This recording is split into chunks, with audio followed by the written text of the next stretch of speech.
Galatians chapter 4, let me begin reading with verse 1. Now I say that the heir, as long as he is a child, differs nothing from a servant, though he be Lord of all, but is under tutors and governors, until the time appointed by the Father. Even so we, when we were children, were in bondage to the elements of the world. But when the fullness of time was come, God sent forth His Son, made of a woman, made under the law, to redeem them that were under the law, that we might receive the adoption of sons. And because you are sons, God has sent forth the Spirit of His Son into your hearts, crying, Abba, Father. Wherefore you are no more a servant, but a son. And if a son, then an heir of God through Christ. Now Paul is saying here that the heirs, referring back to chapter 3, the last verse of chapter 3 said, if you are Christ's, then you are Abraham's seed, and heirs according to the promise. He said that the heir, while he's a child, is no different than a servant.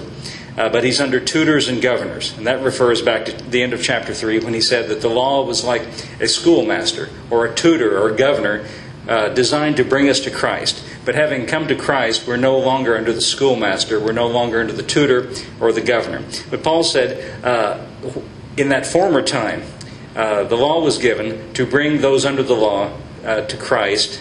And we're no different than servants. And at that time he said that we were under bondage, in verse 3, to the elements of the world. Now this is a very interesting thought. He's going to bring this up again. He likens being under the law to being in bondage, he says, to the elements of the world. The word elements is stoichion in the Greek, and it refers to any first thing or first principles, or as we use the term, elementary, like in elementary school.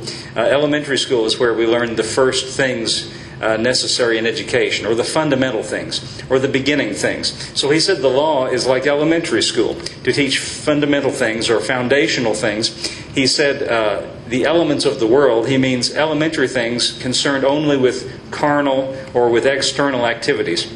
The law is elementary, and it's of the world in the sense that it is all about external acts of worship, animal sacrifice. There's the table of showbread in the temple. There are certain days and festivals and Sabbath days and things of that nature, food laws, things that are all external. Jesus, in John's Gospel, chapter 4, said to the woman at the well, the hour is coming and now is, when the true worshipers will not worship God in a temple in Jerusalem, but the true worshipers will worship God in spirit and in truth. So the real worship that God was seeking for and guiding us towards is a true spiritual worship that's not having to do with external things, with animal sacrifices and food laws and days like Sabbath days and feast days and things of that kind.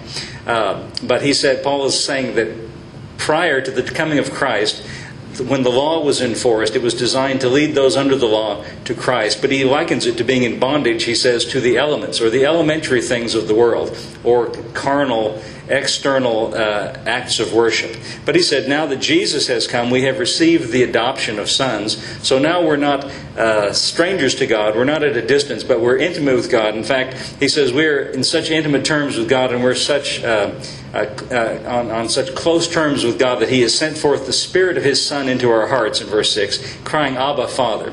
Abba is a Aramaic word. It's an Aramaic word which means really the same thing as Father. But in the Gospels, at certain times, Jesus used that word. Aramaic is the language used by the Jews in the first century. And Jesus probably spoke Aramaic. And so Jesus, when He referred to the Father in prayer, would call Him Abba, a term of great intimacy. So Paul says that He has sent forth the Spirit of His Son, that's Jesus, into our hearts, and we refer to God in the same way. We're just as close to God and as intimate with God as Jesus is and was when He was on the earth. Now, let's go on reading. It gets even more interesting in the next few verses. Verse 8.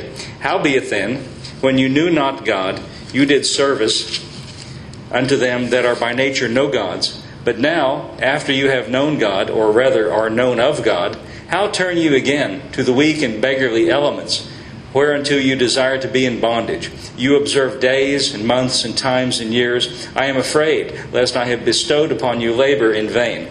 Now Paul reminds the Galatians that before they knew Christ, he said, you did service, before you knew God, you did service to those which are by nature not gods. In other words, they were idolaters. They were engaged in idolatry, and they were worshiping gods that were not gods at all. And he says, but now that you're a Christian, now that you are a son of God, now that He sent forth the Spirit of His Son into your heart, crying, Abba, Father, and now that God knows you personally, and you know Him personally, and you're on intimate terms with Him, He says in verse 9, how is it then that you want to turn back to the weak and beggarly elements? Now, the word elements here is the same word, stoichion, which means the elementary things, the first principles.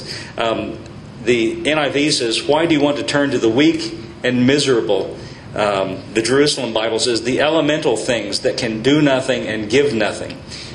The Phillips translation says, how can you consent to the weakness and poverty of such principles? Now what he's saying is, he's not saying that you've turned back to idolatry. Remember, what the Galatians are getting corrected by Paul for is they have embraced the Old Testament law.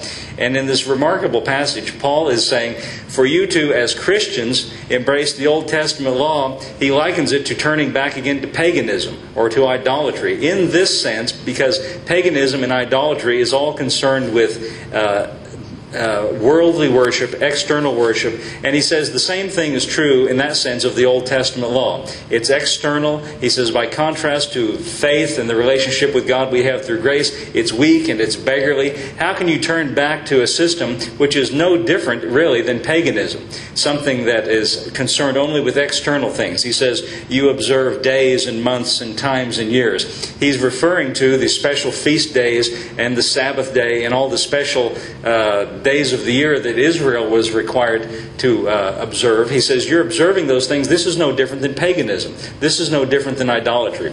In Hebrews chapter 10, verse 1, it says, the law having a shadow of good things to come, and not the very image of those things, can never with those sacrifices which they offer make the comers thereunto perfect. The Old Testament law was just a shadow of reality. But Paul is saying, now that you've come to the reality, to a real relationship with God, through faith in Christ, how can you turn back again to things that never did anything, that never provided anything, which were only shadows of the real things? So he's really chastising them for turning back to the Old Testament law. And he says, I'm afraid lest I have bestowed labor on you to no purpose. Said it will be empty or vain or to no purpose if you continue this way. Now one interesting thought, this is a side thought, the word stoichion, which means the elements, Paul means the elementary things of worship, or the things of elemental or elementary or first principles which were in place in the Old Testament law. This word elements is used 4 times in the New Testament, and every time it's the word stoichion. It's also used in Peter, when Peter says that the elements will melt with a fervent heat. Again, Peter in that passage is not talking about the carbon and the molecules and things like. If Peter was not a physicist and he was not a scientist, he had no knowledge of molecules and atoms and that sort of thing. When Peter said the elements will melt with fervent heat, he was meaning the elementary things of worship, meaning the Old Testament temple and everything concerned with that external form of worship. He was warning his readers, all of these things are going to pass away. So don't go back to that old kind of worship, that external worship that is dictated by the Old Testament law. But you have known God and you have been known of Him, and you are His Son, and He sent forth the Spirit of His Son into your heart, and you have an intimate relationship with Him, Paul says. So how can you turn back to something that is just external and doesn't really do anything?